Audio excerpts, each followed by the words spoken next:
October 29th, 1943, 14,200 feet above the Solomon Sea, 8:47 hours. The P-38 Lightning hangs inverted against a sky the color of gunmetal. Horizon reversed, ocean above, clouds below. The pilot's body strains against the shoulder harness. Blood rushes toward his head. His vision begins to narrow at the edges. 8 Mitsubishi A6M30s circle like sharks, sensing wounded prey. The P-38's twin Allison engines cough. Once, twice.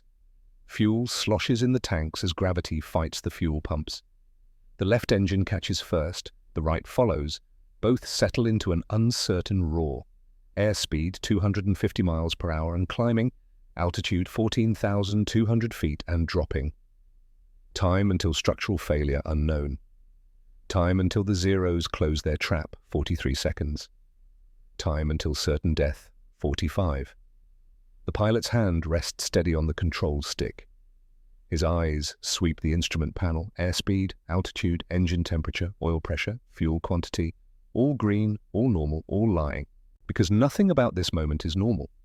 Aircraft do not fly inverted in combat. The control surfaces fight you. The engines starve for fuel. The wings generate negative lift. Everything about this defies training doctrine and common sense. The lead zero pilot radios his wingmen. His voice is calm, confident. The American is disoriented, panicked, stalled, close for the kill. They tighten their formation. They do not understand what is about to happen. The P-38 pilot pushes the control stick forward. In normal flight, this makes the nose drop. Inverted, it does the opposite. The nose pitches down toward the ocean that hangs impossibly above.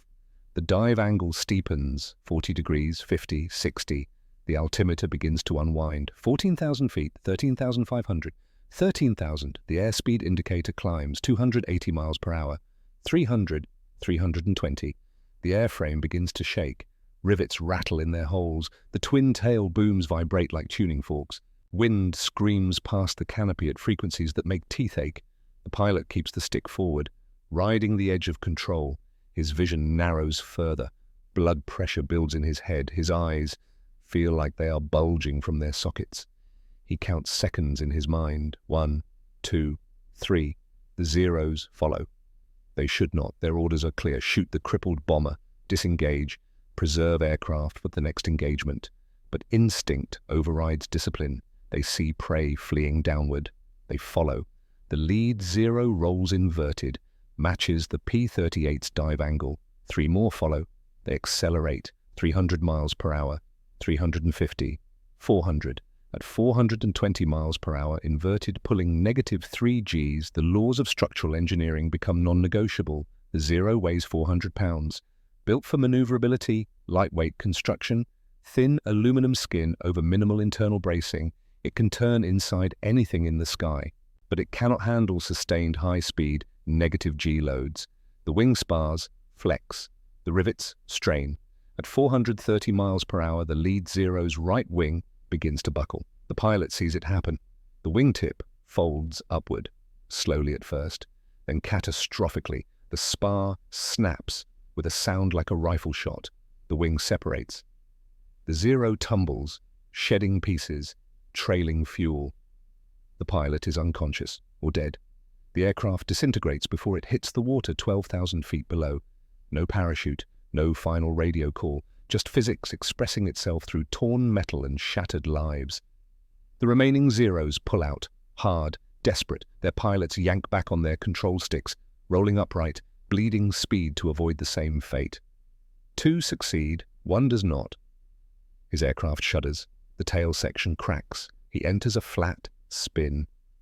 Gravity takes him. The P-38 is still diving. 13,000 feet, 12,000, 11,000. Airspeed peaks at 460 miles per hour.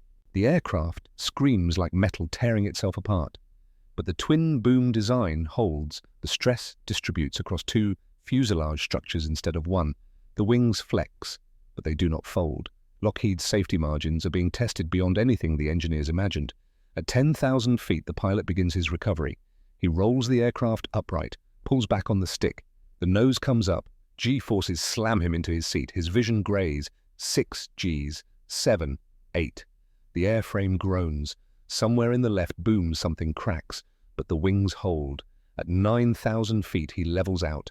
Airspeed 410 miles per hour. The remaining zeros are above him at 11,000 feet. Scattered, disorganized, slower. They bled energy in their panic recovery. The P-38 is faster, has converted altitude into speed, has reversed the geometry. The zeros had the advantage. Now he does. He pulls back on the stick and climbs. They called him physics boy. Some meant it as mockery. Some meant it with grudging respect. Most meant it as dismissal.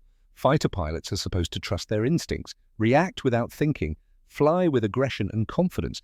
Elliot Vance did none of these things. He questioned everything. 6 months earlier, such questioning had marked him as a misfit, an outsider, someone who did not belong in the brutal fraternity of aerial combat. But in 43 seconds of inverted flight, he has just proven that physics beats instinct. That calculation defeats courage, that sometimes the smartest move is the one no one expects. But this moment did not begin 43 seconds ago. It began 23 years earlier, in a place very far from this sky, in circumstances that had nothing to do with war. Poplar, Wisconsin, September 1920. The house smells of wood smoke and boiled potatoes. Dinner conversation is quiet, practical, focused on weather and crop yields. The Vance family sits around a table scarred by decades of use. 9 children, 2 parents, 1 salary that never stretches far enough. Elliot Vance is born on September 24, 1920. Third of 9 children, Swedish immigrant stock. His father works odd jobs, farms when he can. His mother teaches piano and runs the household on discipline and faith. Resources are finite. Waste is sin. These lessons are taught not through words, but through the daily mathematics of survival. Elliot learns early that he is different. His brothers understand farming, the rhythm of seasons, the feel of soil, the patience required to coax life from the earth. Elliot understands none of this. While his brothers work the fields, he sits in the barn and draws, not landscapes, not animals, blueprints, diagrams, stress calculations for bridges that do not exist. His father sees this as laziness. His mother sees something else. "Your brain is your fortune, Jimmy," she tells him one evening. She is the only one who calls him Jimmy. To everyone else, he is Elliot. Quiet, strange, the boy who thinks too much. He attends Superior Central High School. Not popular, not bullied, simply invisible. He joins the math club, builds model airplanes with obsessive attention to weight distribution and structural integrity. Teachers describe him as meticulous. Classmates describe him as odd. He graduates in 1938 with decent grades and no clear direction. The world is tilting toward war, but Elliot Vance is too quiet for leadership and too poor for college. He works construction for a year, saving money, then enrolls at Superior State Teachers College to study engineering. He does not dream of flying. He dreams of bridges and buildings, structures that stand against wind and time, permanent things, things that last. But in 1941, the Army Air Corps comes recruiting. They need pilots. They offer flight training, a salary, a way out of Wisconsin winters. Elliot volunteers. He passes the physical, reports to basic training with a duffel bag and a notebook full of calculus. Instructors notice him immediately, not for his skill, for his questions. Why does the aircraft stall at this angle? What is the load factor on the wing spar during a split? S. How much stress can the fuselage absorb before structural failure? Other cadets learn by feel and instinct. Elliot Vance learns by measurement and calculation. Flight training is abbreviated. The Corps needs pilots in the air, not in classrooms. Elliot struggles at first. He overthinks. He hesitates. During dogfight practice, he flies like a man solving an equation in real time. Cautious, analytical. One instructor writes in his evaluation, tendency to analyze rather than react. Now another flags him for excessive caution under simulated combat stress. He graduates in January 1942. Not at the top of his class, not at the bottom. Competent, careful, unlikely to embarrass himself or get anyone killed through recklessness. He is assigned to the 9th Fighter Squadron, 5th Air Force, shipped to the South Pacific. He arrives in theater in September 1942. New Guinea is mud and malaria and missions that launch at dawn into skies controlled by an enemy who has been fighting since 1937. Elliot Vance does not fit the mold. Fighter pilots are supposed to be cocky, instinctive, aggressive. He is none of these. He calculates. He hesitates. He second-guesses. Between missions, while others play cards or write letters home, he sits alone and sketches. Not landscapes or pin-up girls, diagrams, wing loading charts, stress distribution models, energy state comparisons between the P-38 Lightning and the Mitsubishi Zero.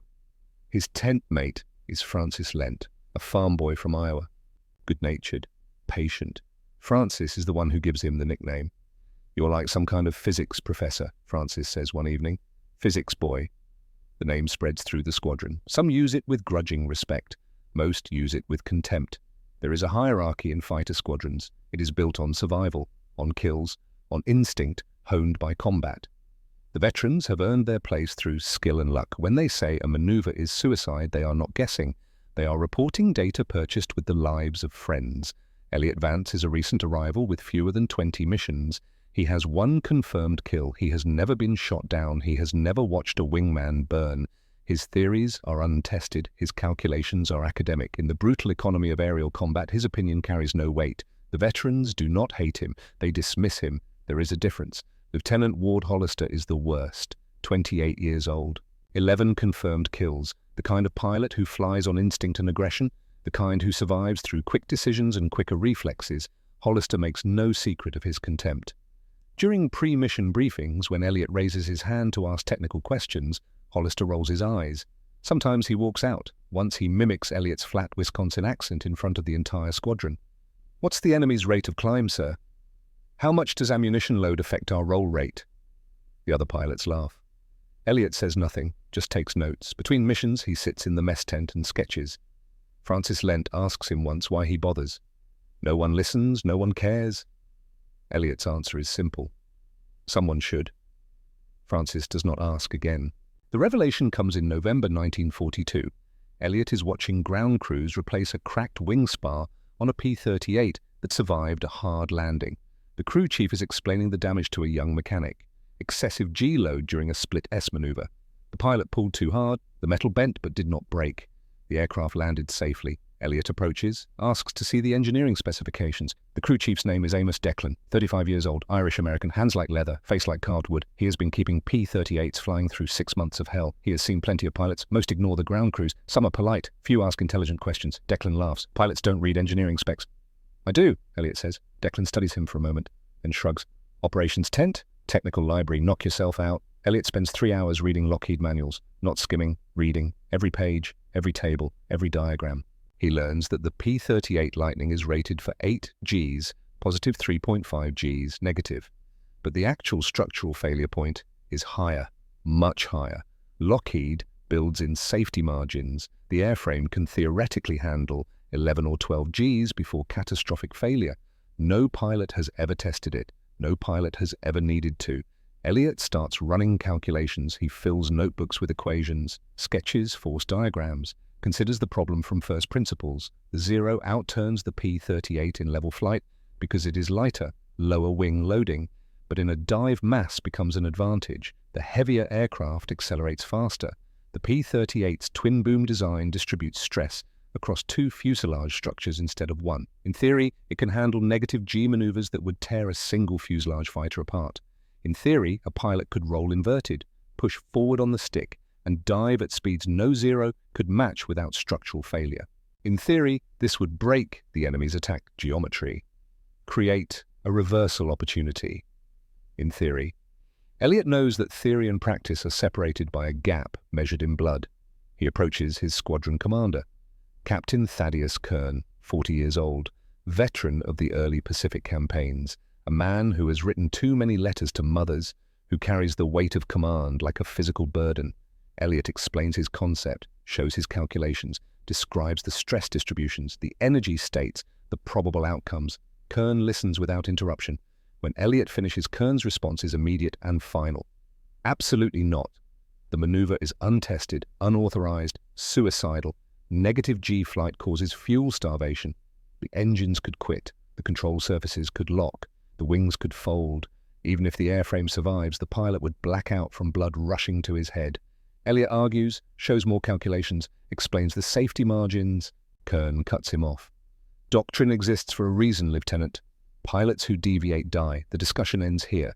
You are forbidden from testing this maneuver. You are ordered to stop talking about it. Focus on proven tactics. Stop wasting time on theoretical aerodynamics." But Elliot Vance cannot stop thinking. He lies awake in his tent at night, listening to rain hammer the canvas, running equations in his head. He knows negative G flight is dangerous. He knows the risks, but he also knows that current tactics are failing. Pilots are dying because the P-38 cannot dogfight a zero. Doctrine says to disengage. But disengagement requires altitude and speed. When you are bounced from above, you have neither. When you are surrounded, there is nowhere to run. The math is clear. Either find a new solution or accept the attrition rate. Elliot Vance is not interested in acceptance.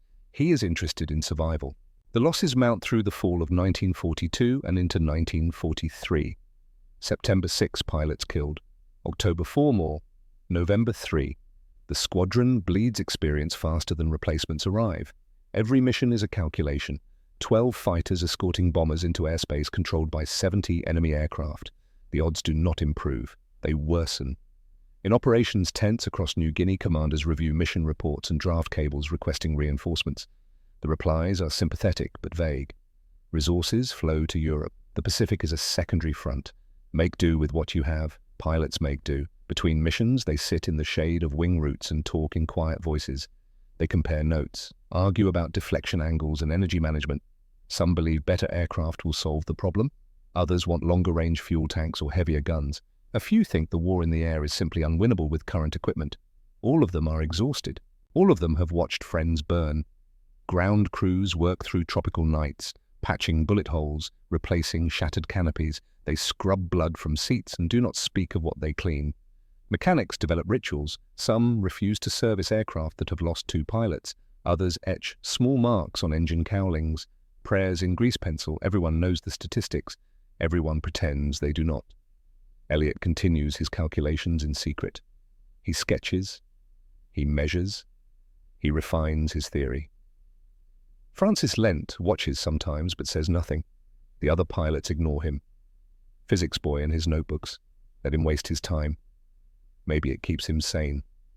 Then one afternoon, in October 1943, after a particularly brutal mission where the squadron loses 3 aircraft, Elliot tries again. He corners Captain Kern in the operations tent, shows him revised calculations. He has accounted for fuel starvation, modeled blood flow dynamics, identified the precise airspeed and altitude where an inverted dive becomes survivable. Kern does not look at the papers. He looks at Elliot. His voice is quiet, tired. Men are dying, Lieutenant. Real men, not equations. We do not have time for experiments. We barely have time to bury the dead. The next pilot who tries one of your maneuvers will not come back.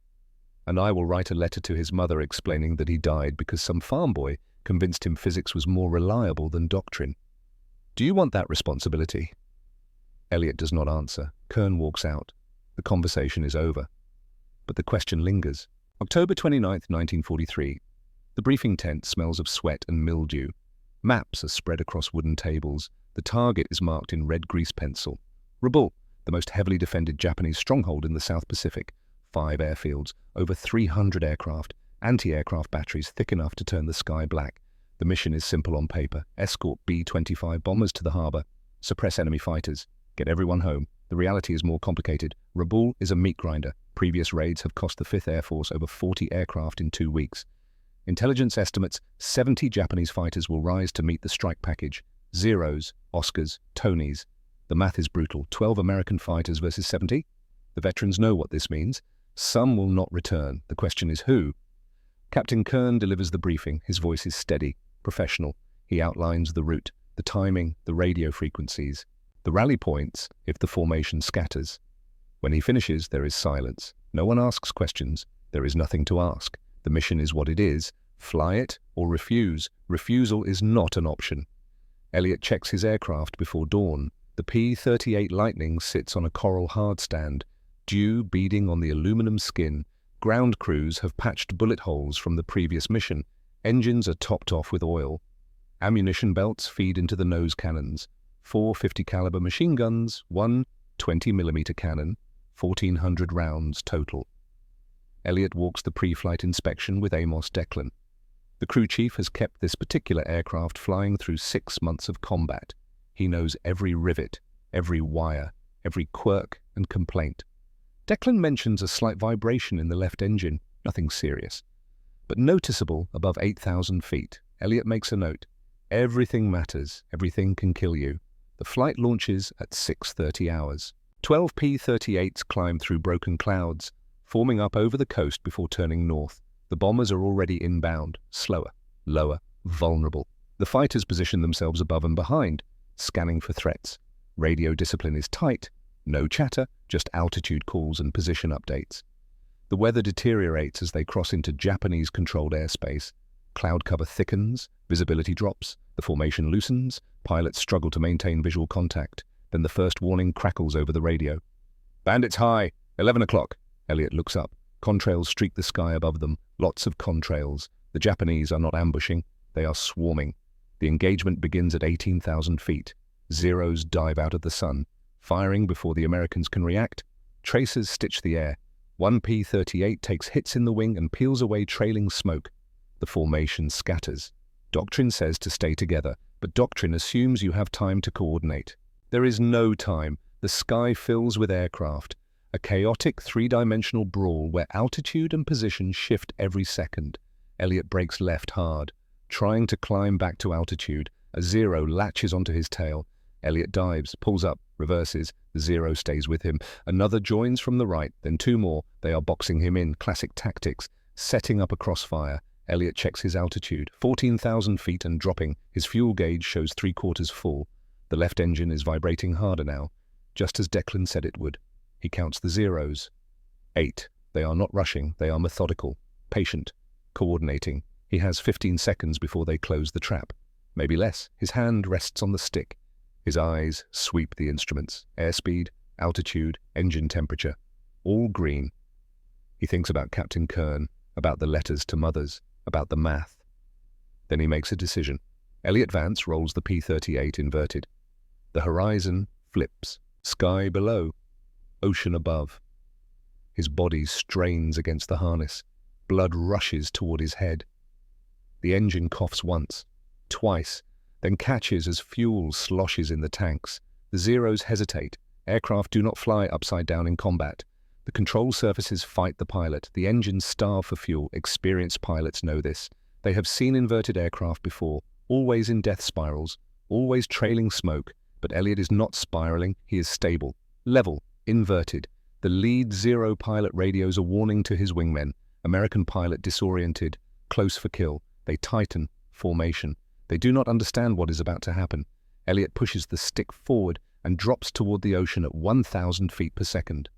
Physics boy is about to teach them a lesson written in metal and mathematics and blood. A lesson they will never forget. The P-38 Lightning falls through 14,000 feet of Pacific sky like a stone wrapped in aluminum and fury. Elliot Vance keeps the stick pushed forward. In normal flight, this simple action makes the nose drop, points the aircraft toward the Earth, but inverted with the horizon reversed and gravity fighting every instinct, pushing forward does the opposite. The nose pitches down, down toward the ocean that hangs impossibly above him. The dive angle steepens with every heartbeat. 40 degrees, 50, 60. The altimeter unwinds like a broken clock. 14,000 feet, 13,500, 13,000. The airspeed indicator climbs. 280 miles per hour, 300, 320. The numbers mean nothing to most pilots, just gauges on a panel. But to Elliot, they represent forces, vectors, stresses distributed across riveted aluminum structures designed by engineers in California who never imagined their creation would be flown this way. The airframe begins to protest. Metal speaks in frequencies that travel through the control stick and into his bones. The twin tail booms vibrate like tuning forks struck by an invisible hand. Rivets rattle in their holes. The sound builds from a whisper to a roar. Wind screams past the canopy at speeds that make the plexiglass flex. The noise drowns out the engines, drowns out his breathing, drowns out everything except the mechanical shriek of an aircraft being pushed beyond what doctrine says is possible. Elliot's vision narrows. Blood pressure builds in his head. Negative G's force blood toward his brain instead of away from it. His eyes feel like grapes under hydraulic pressure. Capillaries burst in his sinuses. He tastes copper. Feels warmth on his upper lip. His hands stay steady on the controls. He counts seconds in his mind. A technique from flight training. When your instruments fail and your instincts lie, trust mathematics. Count, calculate, survive. 1, 2, 3. Behind and above him, the 8 Zeros react. The lead pilot is Takeshi Yamada, 35 years old, 27 confirmed kills, a veteran of the China campaign and Pearl Harbor. He has flown more combat hours than most American pilots have spent breathing. Yamada has seen inverted aircraft before, dozens of them, Americans who lost control in combat, who pulled too hard or pushed too far, who entered death spirals trailing smoke and pieces of airframe. Inverted flight in combat is not a tactic. It is a symptom, a sign that the pilot has lost situational awareness, lost control, lost the fight. Yamada keys his radio. His voice is calm, certain. American pilot disoriented, close for kill, maintain formation. The Zeros tighten their box. Standard doctrine, 4 aircraft above, 4 below, converging on a target that cannot maneuver, cannot escape, cannot survive. Yamada rolls his Zero inverted, matches the P-38's dive angle, professional, precise. He has done this 100 times. The American will attempt to roll upright, will pull back on the stick, will expose his belly to concentrated fire. 3 more Zeros follow Yamada into the dive. Their pilots are younger, less experienced, but they trust their leader. They have learned to trust him. He has kept them alive when others died. They accelerate 300 miles per hour, 350, 400. This is where physics stops caring about training, about doctrine, about who is right and who is wrong. The Mitsubishi A6M0 is a masterpiece of aeronautical engineering. It weighs 4,100 pounds empty. Its airframe uses lightweight construction, thin aluminum skin stretched over minimal internal bracing. Every ounce saved translates to maneuverability, to range, to the ability to turn inside any fighter in the sky. But lightness has a cost. At 420 miles per hour inverted, pulling -3 Gs, that cost comes due. The wing spars flex. Engineers in Nagoya designed them for positive loads, for the stresses of climbing turns and defensive brakes, not for sustained negative Gs at transonic speeds, the rivet strain. Each one holds a tiny portion of the total load. Thousands of rivets sharing thousands of pounds of force. The math works in normal flight. The math fails now. At 430 miles per hour, Yamada's wingman sees his right wing begin to buckle. It happens slowly at first. The wingtip folds upward, maybe an inch, maybe 2. The pilot sees it, tries to process what his eyes are telling him, tries to understand why his aircraft is bending in ways aircraft do not bend. Then the spar snaps. The sound is like a rifle shot, sharp, final. The wing separates at the root, tears away from the fuselage in a shower of rivets and aluminum fragments.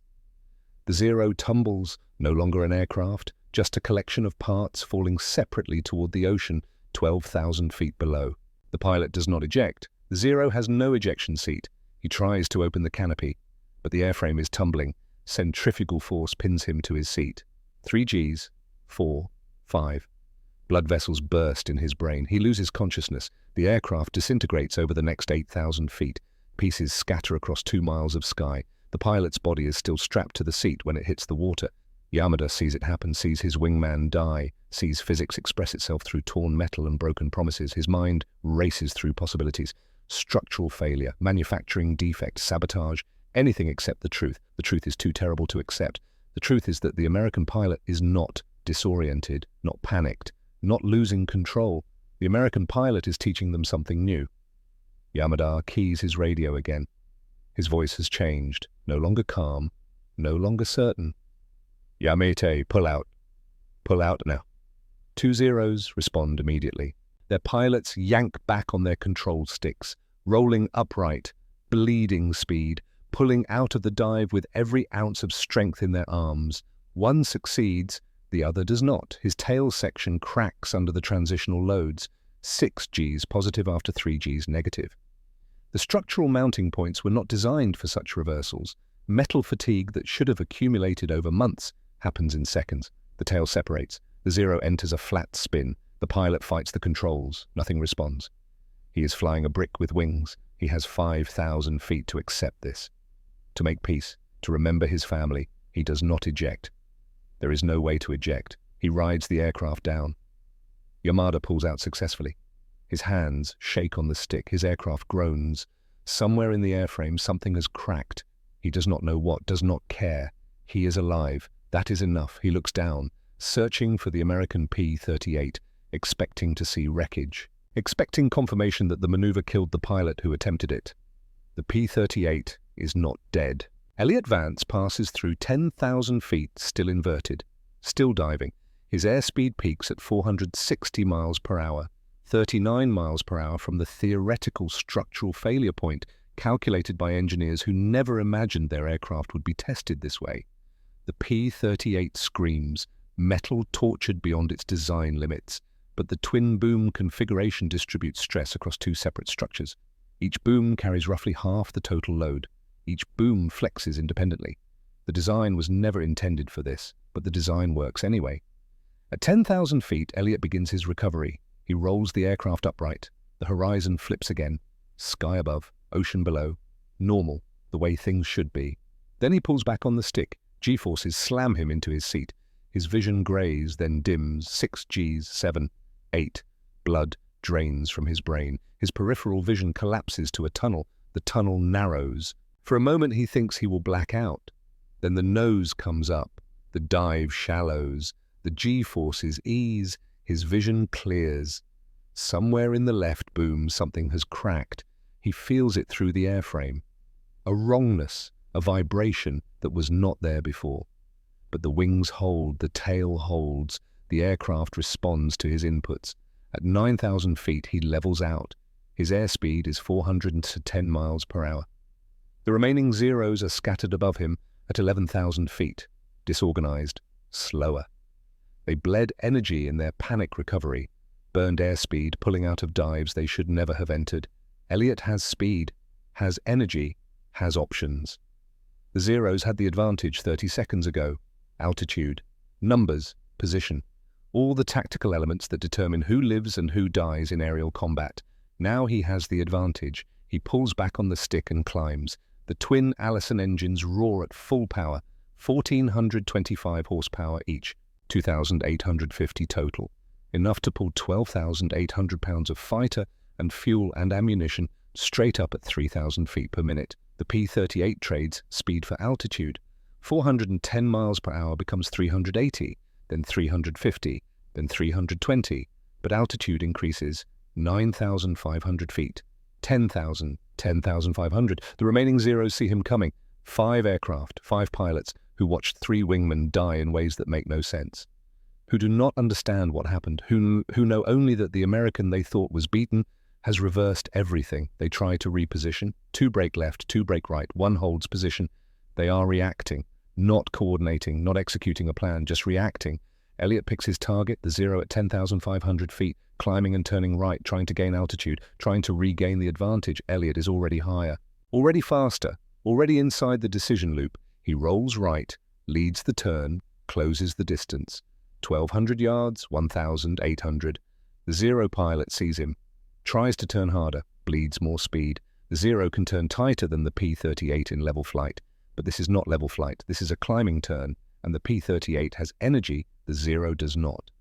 600 yards, 400, 300. The gun sight reticle settles on the Zero's fuselage, a Piper in a circle. Mechanical simplicity representing calculations of deflection and ballistics and convergence. Elliot squeezes the trigger. The 450 caliber machine guns hammer. 400 rounds per gun, 1,600 rounds total. The rate of fire is 850 rounds per minute per gun, 3,400 rounds per minute combined. The sound is like tearing canvas, continuous, overwhelming. The 20mm cannon thumps, slower, deeper, 150 rounds, each one weighing 4 ounces, each one capable of destroying an engine or puncturing a fuel tank or killing a pilot. Tracers arc across the sky. Every 5th round is a tracer, phosphorus that burns bright enough to see in daylight. The tracers show Elliot where his bullets are going. The first burst misses low. He is leading too much, compensating for deflection that is not there. He adjusts, pulls the nose up slightly, fires again. The second burst walks up the Zero's tail section. Fabric tears. The Zero's rudder is fabric covered. Lightweight, effective, vulnerable. Holes appear, small at first, then larger as the 50 caliber rounds shred the control surface. Metal sparks where bullets strike the rudder post. The pilot tries to evade, rolls left, but the damaged rudder makes the aircraft uncontrollable. The Zero snaps into a spin, flat. unrecoverable. The pilot fights the controls. Nothing works. He has 3,000 feet. Maybe 4. Not enough to recover. Not enough to matter. Elliot does not watch him fall. He is already tracking the next target. A 0 at 11,000 feet. Diving to gain speed, trying to disengage. Smart. Professional. The pilot has seen enough. Knows when to quit, but Elliot is faster, has better altitude, has geometry. He pulls lead, aims where the 0 will be, not where it is. Fires. This burst is perfect. Rounds punch through the engine cowling. The Nakajima Sake engine is air-cooled. 14 cylinders arranged in 2 rows, reliable, powerful, but not armored. The 50 caliber rounds penetrate. Oil sprays. Thick black smoke pours from the cowling. The engine continues running for a few seconds, then ceases. The propeller windmills to a stop. The 0 pilot banks hard, trying to glide toward the coast, toward friendly territory. He has altitude, has distance. Maybe he can make it. He will not make it. The coast is 60 miles away. His glide ratio is 8-to-1 at best. He has 11,000 feet. That gives him 15 miles, maybe 16 if he is perfect. If he manages his airspeed flawlessly, if the wind is favorable, he is already dead. He just does not know it yet. Elliot does not pursue, does not waste ammunition on an aircraft that will crash anyway. He climbs higher, searching for the remaining 3 zeros. 2 are at 12,000 feet, climbing hard, trying to regain altitude advantage, working together, coordinating. These pilots are experienced, smart. But Elliot has better high-altitude performance. The P-38's turbo superchargers give him power at altitudes where the 0's engine loses efficiency. Above 15,000 feet, the advantage shifts decisively to the American fighter. He climbs with them, matches their climb rate, then exceeds it. The twin Allisons do not strain, do not falter, just pull him higher, 15,000 feet. 16,000, 17,000, the 0's cannot match him. Their rate of climb decreases, 1,200 feet per minute, then 1,000, then 800. Elliot climbs at 2,000 feet per minute, steady, relentless. At 17,500 feet, he reverses, rolls inverted, dives on the 0's from above. Now he is using textbook tactics, the tactics taught at every flight school. Boom and zoom, dive, build speed, fire, climb away, never turn, never slow down, never engage on the enemy's terms. He accelerates in the dive. 320 miles per hour, 360, 400. The trailing 0 sees him coming, too late to evade, too slow to run. Elliot fires a long burst, 3 seconds, 120 rounds from each 50 caliber gun, 30 rounds from the cannon. The 0's canopy shatters, plexiglass fragments like ice. The pilot slumps forward, dead or unconscious. The aircraft noses over, begins an uncontrolled dive. Elliot does not watch, pulls up, climbs away, bleeds speed, trading it for altitude. The last 0 brakes hard left and runs. The pilot has seen enough.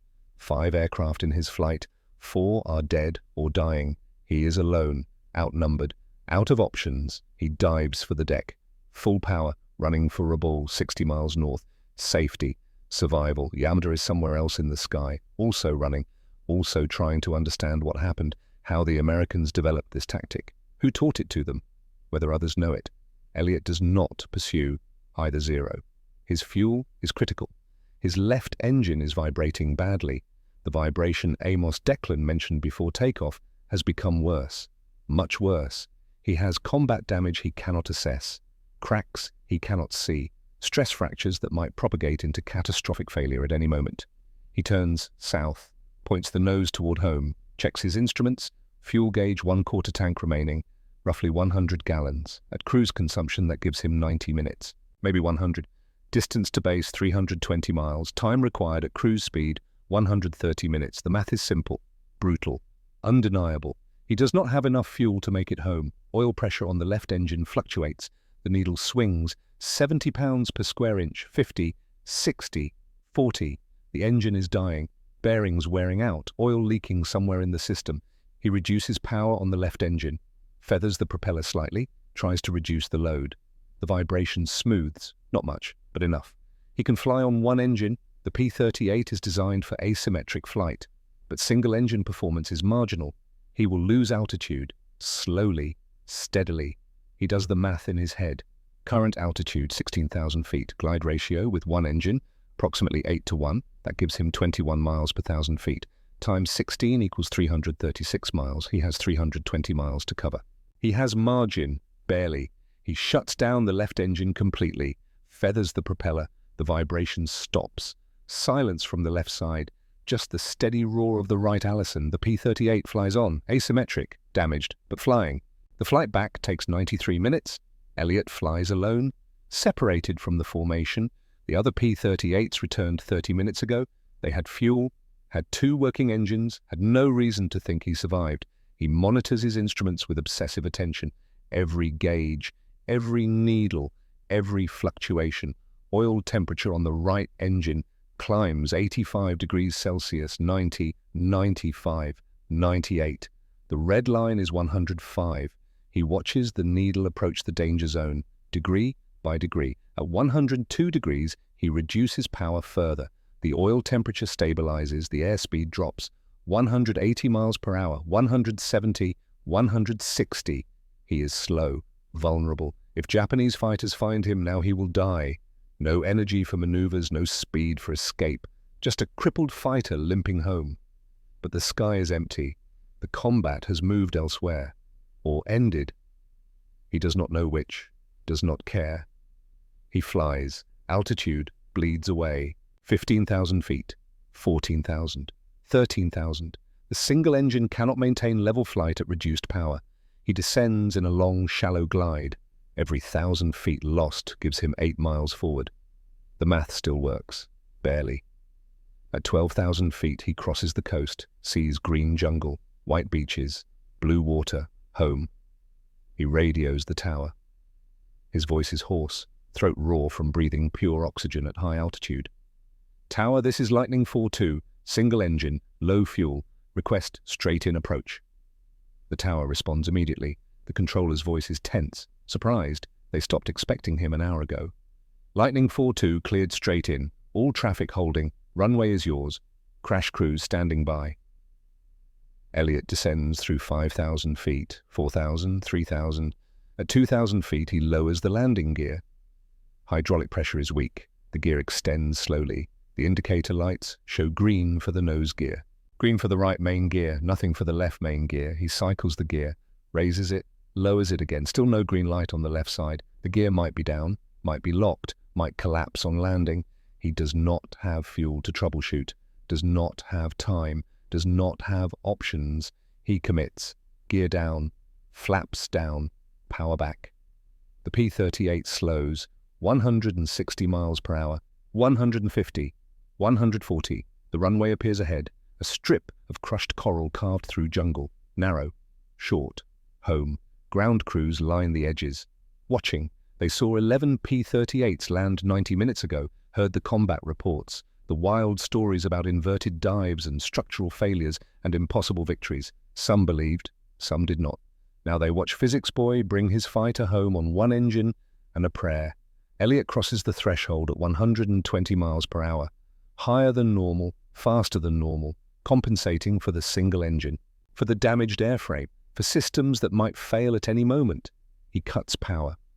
The right engine spools down. The P-38 settles. Main gear touches coral, firm, solid. The nose gear follows, then the left main gear collapses, not completely, not catastrophically, just enough. The strut folds partway, the aircraft tilts left. The wingtip scrapes coral, sparks trail behind like a comet's tail. Elliot fights the rudder pedals, keeps the nose straight. The P-38 skids, slews left, grinds to a stop 50 yards short of the taxiway. The right engine coughs, dies. Silence. Elliot sits in the cockpit, hands shaking, visions swimming. He unbuckles his harness, opens the canopy, climbs out slowly. His legs barely support him. Amos Declan arrives first. Running, he stops 10 feet from the aircraft, stares at the damage, does not move closer. The left boom is cracked longitudinally, a stress fracture running 18 inches along the structure. Spiderweb cracks radiate from the main fracture. The wing root is bent. Rivets have popped along the fuselage spine. The left tail section is visibly deformed. One propeller blade on the left engine has a crack running from root to tip. The landing gear strut is sheared at the mounting point. Declan looks at the aircraft, then at Elliot. His voice is quiet. "How the hell are you alive?" Elliot does not answer. He sits down on the wing root, puts his head in his hands, tries to stop shaking, fails. A medic arrives, checks his vitals. Minor contusions, burst blood vessels in both eyes from negative G strain, bruising across his chest from harness loads during the recovery, blood pressure elevated, heart rate elevated, otherwise stable. The medic wants to take him to the hospital tent. Elliot refuses. Needs to debrief, needs to report, needs to tell them what happened before memory fades or commanders dismiss it as combat confusion. Captain Kern arrives with 2 intelligence officers. They want details, times, altitudes, tactics, numbers, Elliot explains, methodically, precisely. The 8 zeros, the inverted roll, the negative G dive, the structural stress on the zeros, the energy reversal, the climbing attack, 5 confirmed kills, 2 probable, 1 escaped. He describes the math. The calculations, the wing loading, the G forces, the structural limits. Kern listens without interruption. When Elliot finishes, the tent is silent. Then Kern asks the only question that matters. "Did you plan this?" Elliot nods. "Been calculating it for months." Kern stares at him. Does not speak. The line between brilliance and insubordination is microscopic, invisible. Elliot just crossed it. The question is whether he will be court-martialed or decorated. The answer comes 3 days later. Distinguished Service Cross, the citation references courage under fire and innovative tactics, does not mention the inverted dive, not officially. But pilots talk, word spreads through squadrons across the Pacific.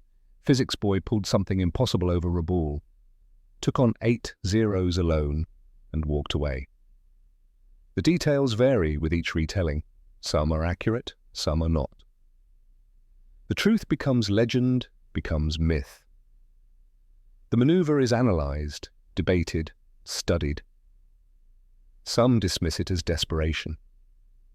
A lucky accident.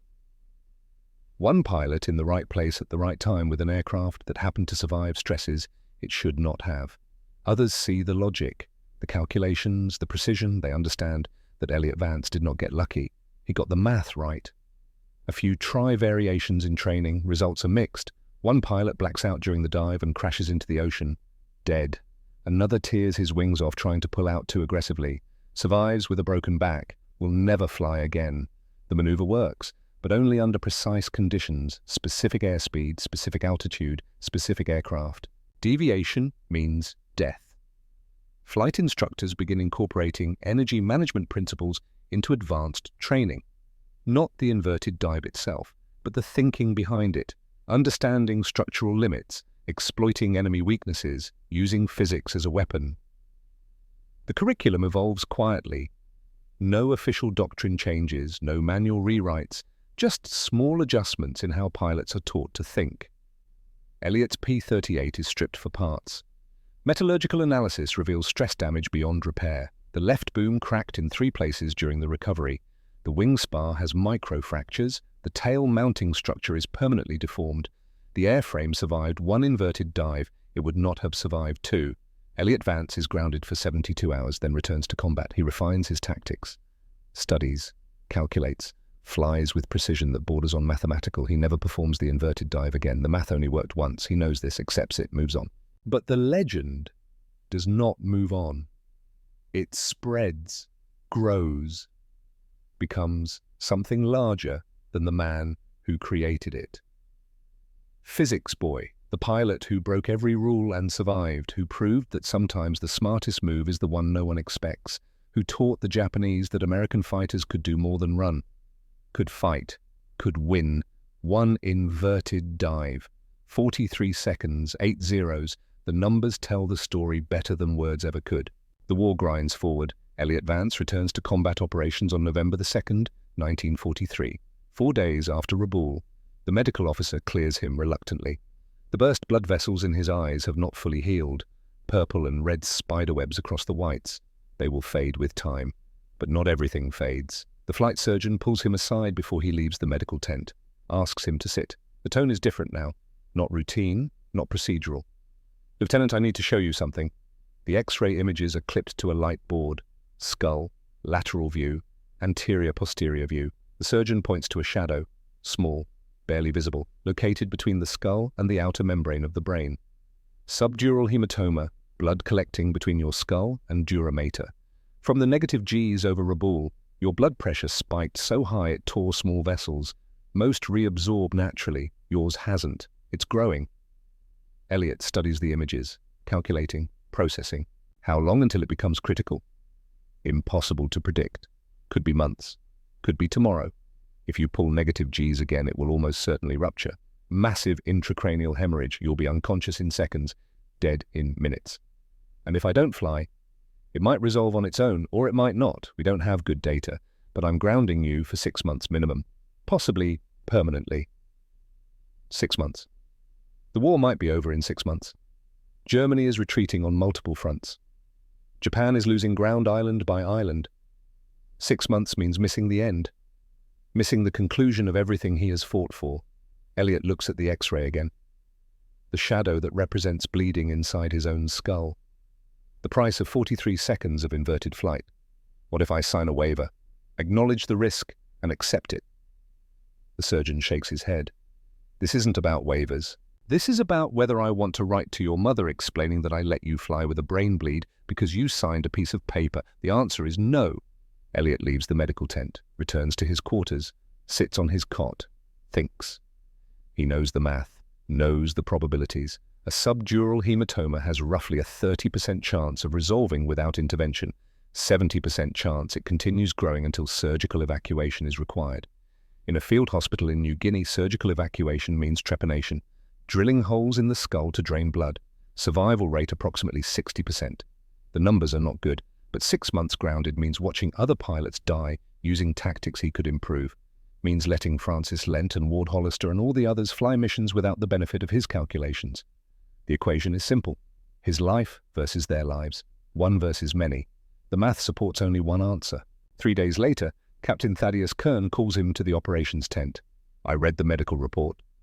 Sir, you're grounded. Permanently.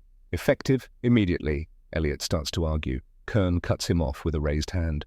Let me finish. You're grounded from combat operations, but I'm assigning you to training and tactical development.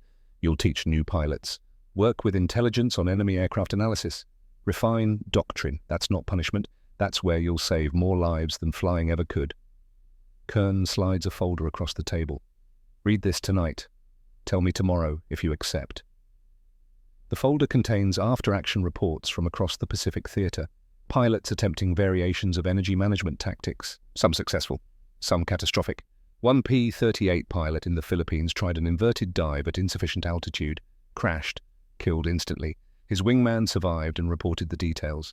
The report concludes, pilot attempted maneuver based on rumors from Raboul engagement, lacked understanding of structural limits and energy state requirements. Recommend formal training program to prevent future incidents. Elliot reads every report, fills 3 notebook pages with observations, calculations, recommendations. The next morning, he accepts Kern's assignment. November 1943 through March 1945. 16 months. Teaching pilots to think differently. Elliot does not lecture, does not give speeches about courage or duty or fighting spirit. He teaches mathematics, physics, engineering principles applied to aerial combat. His first class has 12 students, replacement pilots fresh from stateside training programs, young, eager, dangerously confident. He starts with a question.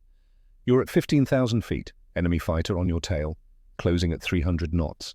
Your airspeed is 220. He fires in 8 seconds. What do you do? Hands go up immediately.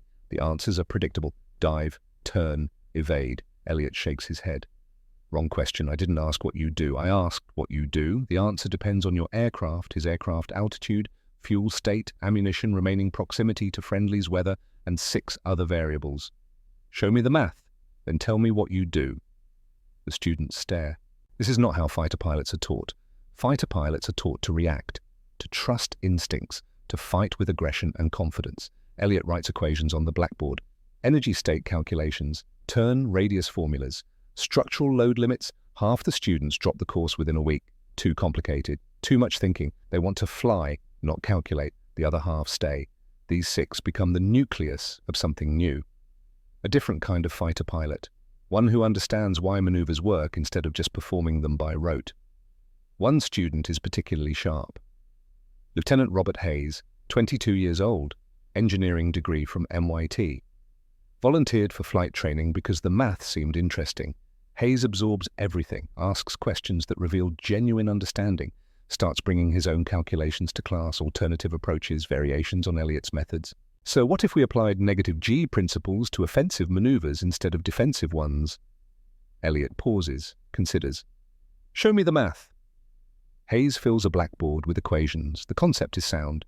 Use negative Gs to achieve dive angles that allow attacks from unexpected vectors, are not the full inverted dive, just brief negative G inputs to change geometry. Elliott refines the calculations, adds safety margins, identifies the precise conditions where the maneuver becomes viable. They test it, not in combat, in controlled training exercises with altitude margins and abort procedures. It works, the technique spreads quietly, informally. Pilots who understand the math teach pilots who don't. The methods evolve, improve, become doctrine without ever being written into doctrine. By March 1945, casualty rates in squadrons that adopt energy management principles drop by 18% compared to those that don't.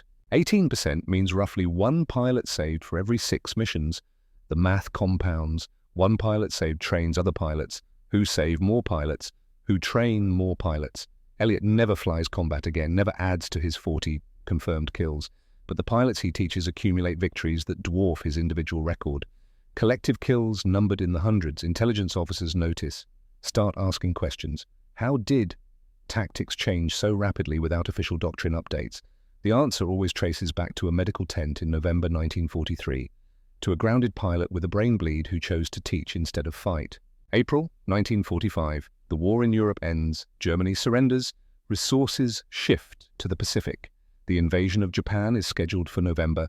Casualty estimates are catastrophic. 500,000 American dead, millions of Japanese dead.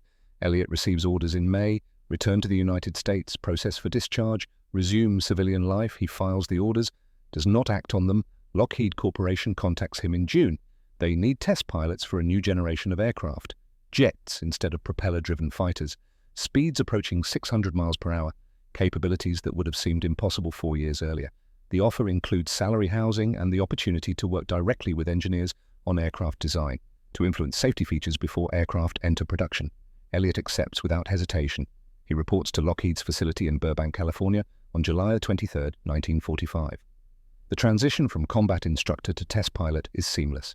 Both require precision, both reward calculation over instinct. The aircraft he will test is the P-80 Shooting Star, America's first operational jet fighter, powered by a General Electric A40 turbojet producing 4,000 pounds of thrust, top speed 558 miles per hour, service ceiling 45,000 feet. The specifications are impressive, but Elliott knows that specifications on paper mean nothing until tested in flight. Engineering calculations only reveal what should work. Test flights reveal what actually works.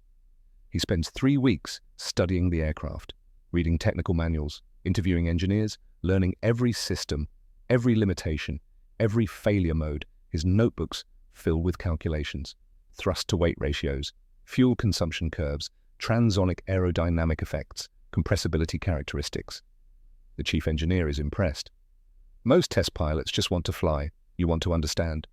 Understanding keeps you alive. So does luck. Luck is what happens when calculation meets opportunity. The engineer laughs. You sound like a professor. I was, for 16 months. His first test flight is scheduled for August 6, 1945. The night before, Elliott writes in his journal, a habit developed during combat, recording observations, calculations, thoughts that might be useful later. The entry is longer than usual. P-80 test flight tomorrow. Calculated thrust-to-weight ratio 0.45 at takeoff weight. Should achieve 400 miles per hour in level flight within 90 seconds. Transonic effects become significant above 500 miles per hour. Compressibility may cause control surface stiffening. Engineers predict manageable. I predict they are probably right. Probably. Chen taught me to trust math over instinct. Rabul taught me that math alone isn't enough. Physics describes what should happen. Reality describes what actually happens. The gap between should and actual is measured in assumptions. Tomorrow we'll test assumptions about jet propulsion, transonic aerodynamics, and control authority at high dynamic pressure. The math looks good. The engineering looks sound. The aircraft should perform as designed. Should. If you are reading this and I am dead, know that I calculated the risks, understood them, accepted them, chose to fly anyway, because some things matter more than survival. Understanding matters, contributing matters, building something better than what existed before matters. Chen died because we didn't understand zeros well enough. 40 other pilots died the same way. I lived because I calculated better, thought harder, refused to accept that current tactics were sufficient. Now I have the opportunity to make aircraft safer, to reduce the gap between engineering predictions and operational reality, to save future pilots from dying because of assumptions no one questioned. That opportunity matters more than my individual survival. The math supports this conclusion. He closes the journal, sleeps well. August 6, 1945, 06:15 hours. The morning is clear. California summer, warm, dry, perfect flying weather. Elliot arrives at the flight line before dawn, performs his pre-flight inspection with the same meticulous attention he brought to combat operations. Control surfaces, fuel lines, engine mounts, hydraulic systems, electrical connections, everything that can kill you if it fails. The crew chief is Robert Haynes, former Army Air Forces mechanic, worked on P-38s in the Pacific, recognizes Elliot's name from after-action reports. Is it true you took on 8 zeros alone over Rabaul? 5, 3 broke off. Still, that's math. They made mistakes. I didn't. The outcome was predictable. Haynes studies him. You really believe that combat is predictable? Combat is chaos, but chaos follows patterns. Understand the patterns, you survive. Ignore them, you die. The choice is binary. Haynes secures the engine cowling, steps back. Good luck, sir. Luck is what happens when calculation meets opportunity. I heard. Just be careful. Elliot climbs into the cockpit at 06:20 hours. The P-80's cockpit is modern, streamlined, fewer instruments than the P-38. The jet engine eliminates propeller controls, mixture settings, supercharger management. Simplicity that feels wrong after 4 years of complex piston engine fighters. He straps in, runs through the checklist. Fuel pumps on, battery on, generator on, hydraulic pressure check, flight controls check. The turbojet spools up with a whine that builds to a roar, different from piston engines, no vibration, no mechanical roughness, just smooth, continuous thrust pressing him back into the seat. Tower clears him for takeoff at 06:23 hours. Shooting Star 2 winds calm, altimeter 29902, cleared for takeoff runway 24. 24 Shooting Star 2! Elliot advances the throttle. The P-80 accelerates. Faster than a P-38, faster than anything he has flown. The nose gear lifts at 110 miles per hour. Main gear at 125. He is airborne, climbing through 500 feet when the world changes.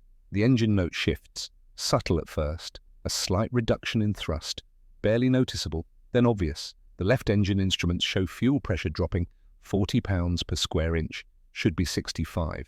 Fuel pump failure. Elliot's mind processes the situation in microseconds. Training and experience and 4 years of calculating survival probabilities under stress. Fuel pressure 40 pounds per square inch and dropping. Pump failure confirmed. Engine will lose power completely within 30 to 60 seconds. Single engine flight is impossible. P-80 requires both engines for controlled flight. Current altitude 520 feet. Airspeed 185 miles per hour. Heading 240 degrees. Options option 1. Continue straight ahead. Attempt emergency landing on runway. Distance to runway 6, 200 feet. Glide ratio without engines approximately 8:1. Can reach runway if engine fails immediately. Probably. Option 2, turn back immediately. Guarantee runway alignment. But turn costs altitude, approximately 200 feet for 180-degree turn at this speed and bank angle. Reduces altitude to 320 feet, barely above minimum ejection altitude of 300 feet. Option 3, eject now. Altitude is sufficient. Parachute will deploy. Survival is certain. Aircraft will crash wherever momentum carries it. No control over impact point. Elliot checks his position, sees the elementary school. It sits half a mile from the end of the runway. Red brick building, playground filled with children, recess. 347 students according to the sign out front. He noticed it driving to work this morning, calculated that flight operations occur during school hours, noted the proximity to the runway, filed the information as relevant risk factor. Now that risk factor becomes the primary variable. His current heading will take him over the school if the engine fails. The glide cone, the area where the aircraft could crash, includes the playground.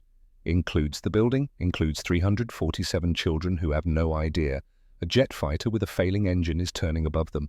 The fuel pressure gauge drops to 30 psi. He has approximately 20 seconds before total engine failure. Elliot calculates. Option 1, continue straight, might reach runway. But if engine fails before reaching the field, crashes short. Into residential area, unknown casualties. Option 2, turn now, aim for empty field beyond the school, guaranteed to avoid school. But turn costs altitude, reduces options, eliminates possibility of reaching runway, requires perfect execution.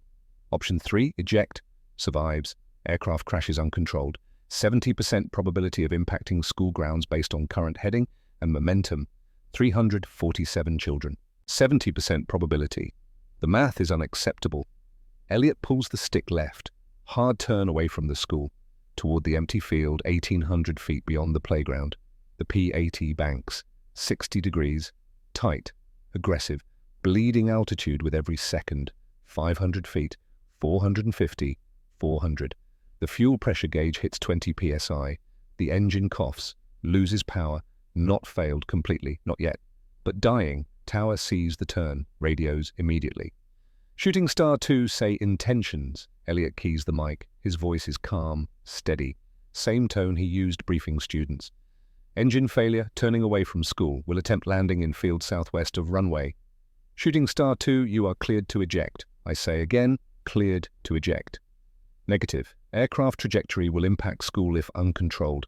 Continuing to field. 370 feet, 340. Below minimum ejection altitude now. If he pulls the handle, the parachute will deploy but will not have sufficient time to slow his descent. He will hit the ground at 40 miles per hour.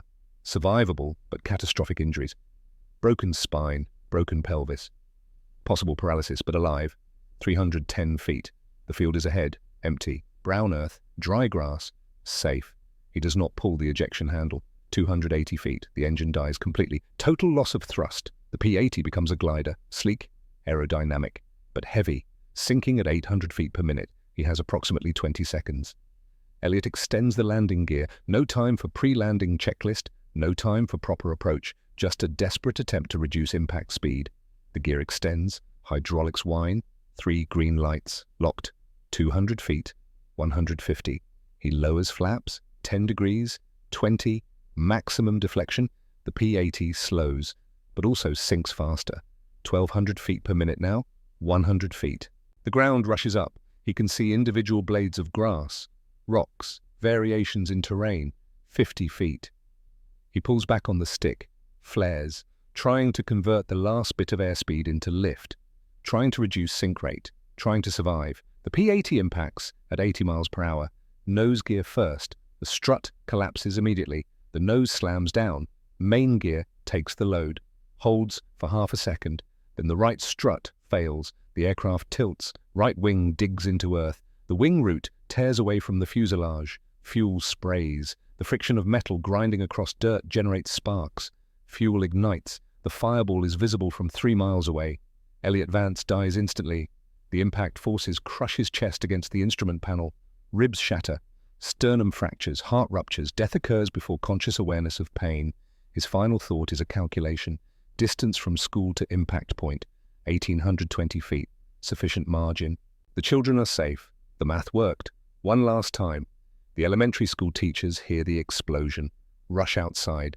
See smoke rising from the field beyond the playground. Call emergency services. Shepherd children inside. Away from windows. Away from panic. The children ask what happened. Teachers say they don't know. Later they will learn. Will understand. Will spend nights awake thinking about how close they came to death without knowing. But in this moment they simply continue the school day. Math lessons, reading, recess delayed until further notice. 347 children, all safe, all unaware, exactly as Elliot Vance calculated. The crash investigation takes 6 days. Lockheed engineers recover the wreckage, find the fuel pump, examine the failure mode, discover a manufacturing defect. Microscopic crack in the pump housing, developed during assembly, propagated under operational stress. The defect was random, statistically improbable. 1 pump in 12,000 manufactured. Quality control procedures were insufficient to detect this specific failure mode. The investigation board concludes that Elliot Vance died due to mechanical failure beyond his control. that he acted appropriately, that his decision to turn away from the school demonstrated exceptional judgment and courage. They recommend changes to fuel pump inspection protocols, redesign of pump housing to eliminate crack initiation points, additional redundancy in fuel systems for all jet aircraft. These recommendations are implemented. Within 18 months, every P-80 in production incorporates the modifications. Fuel pump failures drop to zero. The changes save lives, not immediately, not dramatically, but over decades. Pilots who never heard Elliot's name survive engine failures because engineers questioned assumptions he died testing. The investigation board does not discuss this in their report. Reports deal with specifications and failure modes and corrective actions, not with legacy, not with the mathematics of how one death prevents hundreds. But the numbers are there, in maintenance records, in survival statistics, in accident reports that never happened because systems were redesigned. The math continues, even after the mathematician is gone. The funeral occurs on August 11, 1945, 5 days after the crash. Same week, the atomic bomb falls on Nagasaki. Same week, Japan announces surrender. The war that defined his generation ends as his life does. Captain Thaddeus Kern attends, retired now. 51 years old, grey at the temples, he stands in the back during the service, does not speak to the family, does not draw attention. After the burial, he approaches Anna Vance, Elliot's mother, 72 years old now, white hair, dignified bearing, holding the folded flag with both hands. "Mrs. Vance, I was your son's commanding officer. His voice breaks. He stops, composes himself. "I'm sorry, I should have protected him better." Anna looks at him. Her eyes are dry. No tears. Not anymore. Those were spent in private. "Captain, my son wrote to me about you, about how you tried to stop him from testing that maneuver over Rabaul, about how you grounded him to save his life, about how he taught instead of fought because you gave him that opportunity. He told you about the brain bleed." "Yes, and about his choice to keep teaching despite it. That was his decision, not yours." Kern nods, cannot speak. Anna continues. "My son believed everything could be calculated, predicted, controlled through understanding. He was wrong about one thing. He couldn't calculate grief, couldn't predict how much it would hurt to lose him. But he was right about everything else." She holds up the Medal of Honor, posthumously awarded. The citation mentions 40 aerial victories, contributions to training and tactics, sacrifice during test flight operations. "They gave me this because he killed 40 enemies. I would trade it for 5 more minutes with my son, but he wouldn't. He calculated that his life was worth less than the collective lives he could save. As a mother, I hate that math. As a citizen, I'm grateful for it." Kern reaches into his coat pocket, pulls out a folder, yellowed papers covered in equations, stress calculations, energy state diagrams, force vectors. These are his original calculations from November 1942. The inverted dive, I kept them. Thought maybe someday they'd be important. Thought wrong. They're just math now. But I wanted you to have them. Anna takes the folder, studies the equations she cannot understand, sees her son's handwriting. Precise, careful, every number perfectly formed. "Thank you, Captain, these matter more than medals." Francis Lent attends the funeral. Travelled from Iowa at his own expense. 24 years old now, thinner than he was in 1943. POW camps do that. He survived Japanese captivity, 8 months in a camp on New Britain, liberated in May 1945, medical discharge in June, returned to Iowa in July. He places a hand on the casket, whispers, "You were right, physics boy. The math worked. I'm alive because you calculated better than anyone else. Wish you'd calculated how to keep yourself alive too." He steps back, stands next to Ward Hollister. Hollister flew in from San Diego, 29 years old, 23 confirmed kills now, survived the war, processing for discharge. The two men do not speak during the service. Afterward, they shake hands. "He saved both of us," Hollister says. "Saved a lot of people." "Yeah, I was wrong about him. Called him physics boy like it was an insult. Mocked him for thinking too much. Turns out thinking was exactly right." Francis nods. "He never held it against you." "I know, that made it worse." They stand together in silence, two pilots who survived because a third pilot refused to accept that survival required luck instead of calculation. Amos Declan does not attend the funeral, does not hear about Elliot's death until November 1945. 6 months later, he is working as a civilian mechanic in San Diego, rebuilding P-38 engines for scrap dealers who sell parts to private collectors. Quiet work, simple work, work that doesn't involve watching pilots die. A customer mentions that the test pilot who died in the P-80 crash was named Elliot Vance, former fighter ace, 40 kills, Medal of Honor. Declan stops working, puts down his tools, sits on the hangar floor. He doesn't cry immediately, just sits, remembering a farm boy from Wisconsin who read engineering manuals, who asked questions no one else thought to ask, who survived 40 combat missions through calculation instead of luck, who came back from Rabaul in an aircraft that should have disintegrated, that Declan examined and pronounced unflyable, that was scrapped for parts because the damage was beyond repair. Declan had kept one souvenir, the logbook page from October 29, 1943, the flight where Elliot performed the inverted dive. Elliot had signed it after the mission, added a note in his precise handwriting, Amos. You mentioned left engine vibration at 8,000 feet. You were right. That vibration saved my life. The engine was already damaged, failed completely 90 minutes into the return flight. If it had failed 5 minutes earlier, I would have crashed in ocean. Thank you for knowing this aircraft better than I did. E.V. Declan reads the note again, then cries, not for himself, for the loss of someone who understood that mechanics and pilots are not separate. That survival requires both, that knowing an aircraft's quirks matters as much as knowing how to fly it. He frames the logbook page, hangs it in his workshop, works beneath it for the next 33 years, until retirement in 1978. When grandchildren visit, they ask about it, he tells them. Most pilots thank you for keeping the aircraft running. He thanked me for knowing it well enough to warn him. That's the difference between good pilots and great ones. Great ones understand they don't survive alone. Ward Hollister retires from the Air Force in 1946, 29 years old. Too young to retire. Too old to start over in combat roles. He becomes a commercial pilot, flies for United Airlines, Douglas DC-3s at first, then DC-6s, eventually 747s in the 1970s. He flies for 28 years, captains international routes, trains younger pilots, accumulates 24,000 flight hours without incident. When asked about his training philosophy, he always says the same thing. Calculate before you commit. Understand your aircraft. Understand weather. Understand fuel consumption and weight and balance and approach speeds. Know the math, then fly. Young pilots sometimes ask where he learned that. He smiles. From someone I mocked for being too careful, for thinking too much, for trusting math over instinct. He saved my life by proving that calculation beats courage. I spent 28 years proving he was right. In 1974, United Airlines interviews him for a training video, teaching new pilots about decision-making under pressure. The interviewer asks, "What's the most important thing a pilot can learn?" Hollister's answer is immediate. That you're not as smart as you think. That instinct fails. That courage without understanding gets you killed. I knew a pilot once who understood this better than anyone. Elliot Vance, 40 kills in World War II, died testing a jet because a fuel pump failed. Random chance, but before he died, he turned away from a school, saved 347 kids. That wasn't chance, that was character, built on calculation, on knowing what matters. Did you know him well? Not well enough. I spent too much time mocking him, not enough time learning from him. Don't make that mistake. Find the people who think differently, who calculate when you react. Learn from them, they'll save your life. The video is shown to United pilots for 30 years. Thousands see it. Most forget.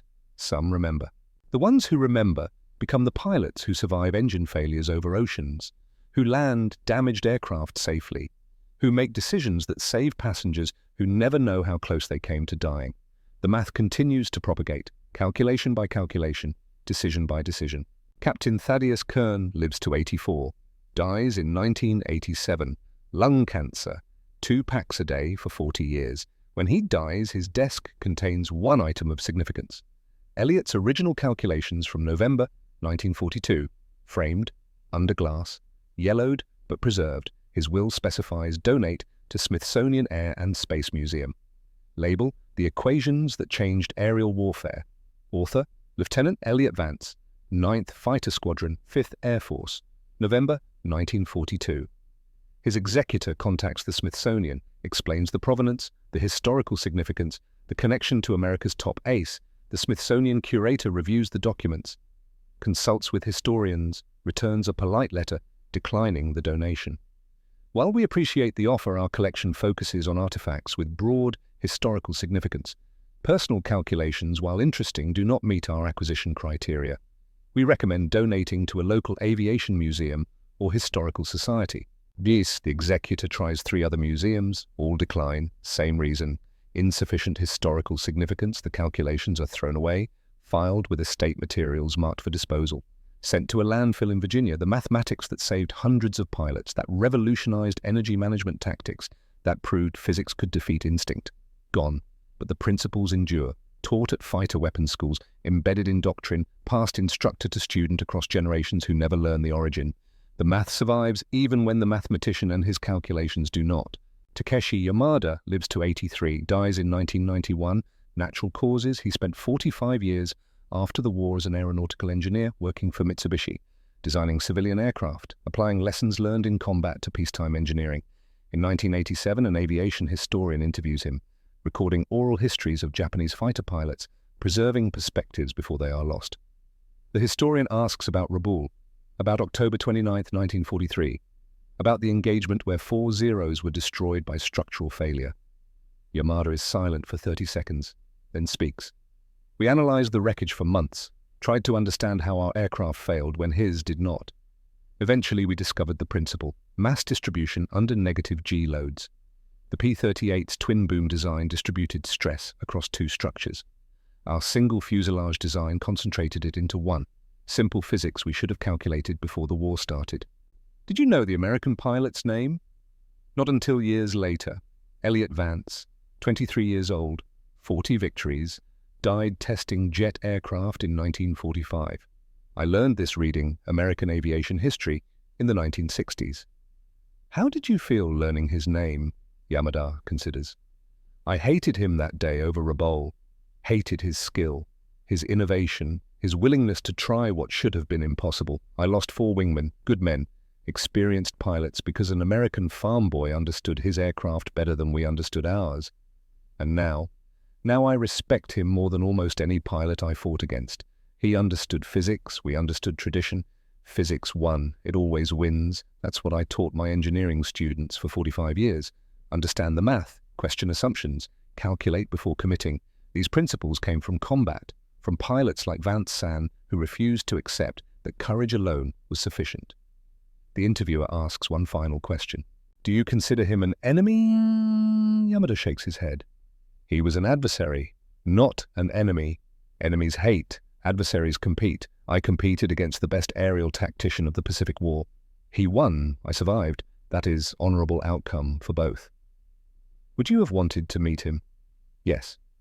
To discuss engineering, to compare calculations, to understand how Wisconsin farm boy developed better understanding of structural mechanics than Japanese engineers with university degrees. That would have been valuable conversation. What would you say to him? Thank you for teaching me that war is won by understanding, not just fighting.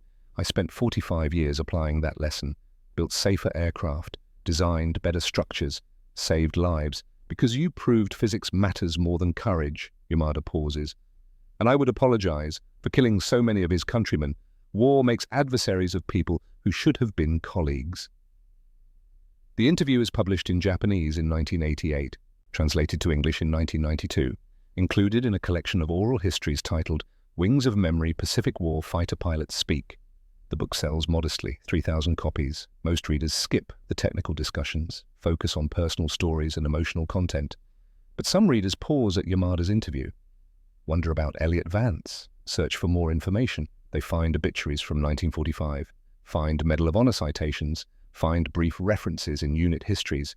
They do not find the calculations, those are gone, but the story spreads, slowly, through aviation enthusiast forums, through historical research papers, through the quiet network of people who care about how knowledge propagates across generations.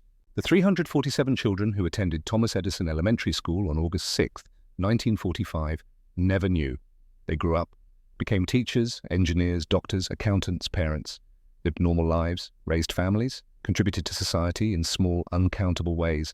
73 became teachers themselves, educated approximately 127,000 students over collective careers. 41 became medical professionals, treated approximately 2.1 million patients. 18 became engineers, designed bridges, buildings, aircraft electronics. created things that improved lives in ways that cannot be quantified. The rest became parents, workers, citizens. Ordinary people living ordinary lives, made possible by an extraordinary decision made in 20 seconds by a pilot they never met. In 2003, a historian named Dr. Patricia Morrison discovers the crash investigation report while researching jet aircraft development. She reads the details, calculates the glide path, realizes the elementary school was directly in line with the uncontrolled crash trajectory. She contacts the school district, obtains attendance records from August 6, 1945. 347 students present, confirms the timeline. Recess occurred at 06:20 to 06:35 hours, exactly when the crash occurred. She writes an article. The pilot who saved 347 Elliott Vance's final calculation. Publishes it in Aviation History Quarterly. The school's Alumni Association reads the article, organizes a memorial service, contacts former students. 89 attend. Average age 63. The service is simple. A plaque, a moment of silence. Brief speeches. One woman speaks, Dorothy Chen, former first grader, now retired schoolteacher, 70 years old. I was at recess, August 6, 1945, playing jump rope, heard a loud sound, looked up, saw smoke in the distance, went back to playing. I was 6 years old, had no idea what happened. She pauses, composes herself. 58 years later, I learn a man died so I could keep playing, so I could grow up, become a teacher, raise 3 children, have 7 grandchildren. I taught elementary school for 42 years, 4th grade, roughly 900 students total. Some became doctors, some became teachers, some became parents who raised good kids, all because their teacher lived. And their teacher lived because a pilot I never met did math I'll never understand. She holds up a photograph, black and white, 1945, 24-year-old man in flight suit. Serious expression, eyes that calculate. This is Elliott Vance. I researched him, learned his story, learned he was 24, learned he had a mother who lost her only son, learned he saved 40 pilots through teaching, then saved 347 children through sacrifice. How do you thank someone for a life you didn't know you almost lost? You can't. The debt is unpayable, but you can honor it. Live well, contribute, make the gift of survival worth the cost. She places a wreath at the plaque, steps back, salutes. 88 other former students follow. Each places a flower. Each stands silent, thinking about alternate histories where a pilot chose differently, where 347 became a number in a disaster report instead of people living full lives. The mathematics of gratitude, impossible to calculate, infinite in scope. Epilogue. The Legacy in Numbers, 1943 to 1945. Elliott Vance teaches 127 pilots energy management tactics. Those 127 survived the war at 91% rate, compared to 73% survival rate for pilots who did not receive the training. Difference 23 additional survivors, 1946 to 1965. Those 23 survivors become instructors, teach 847 pilots over collective careers. 1966 to 1985, energy management becomes embedded in fighter weapons school curriculum. Origin classified, author forgotten, principles survive.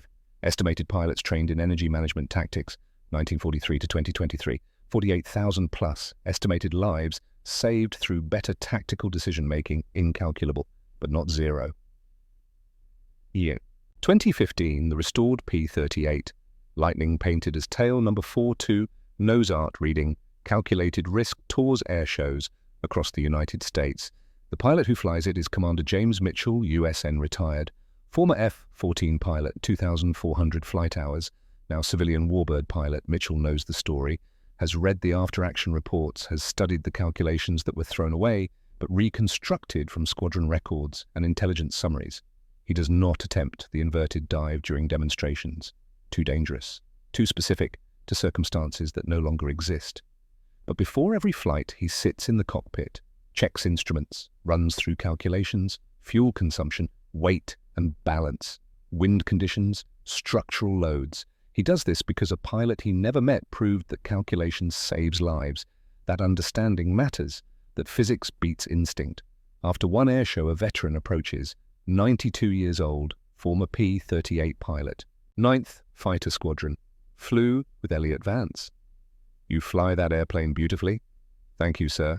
It's an honor to keep it flying. You know whose aircraft that was, whose markings you're carrying? Yes, sir. Lieutenant Elliott Vance. America's ace of aces, 40 victories. The veteran nods, smiles. He wasn't the best pilot I flew with, wasn't the most aggressive or the most confident, but he was the smartest, thought 3 moves ahead, calculated when the rest of us just reacted. Did you know him well? Well enough. He taught me something I used for 60 years after the war. What was that? That being right matters more than being fast, that understanding why something works matters more than just knowing that it works. He proved it over Rabaul, proved it teaching, proved it one last time, turning away from that school. The veteran places a hand on the P-38's fuselage. Keep flying this bird. Keep telling his story. The world needs to remember that heroes don't always roar. Sometimes they calculate, and their equations save more lives than bullets ever could. Mitchell flies the P-38 for another 8 years, until age and insurance costs force him to stop. The aircraft is purchased by a museum, placed on static display, no longer flies, but remains, and beneath it a plaque P-38 Lightning, calculated risk, flown by First Lieutenant Elliot Vance, 9th Fighter Squadron, 5th Air Force, 40 aerial victories, 1942 to 1943, Medal of Honor, Distinguished Service Cross. He proved that physics beats instinct, that calculation defeats courage, that sometimes the smartest move is the one no one expects. Once was enough.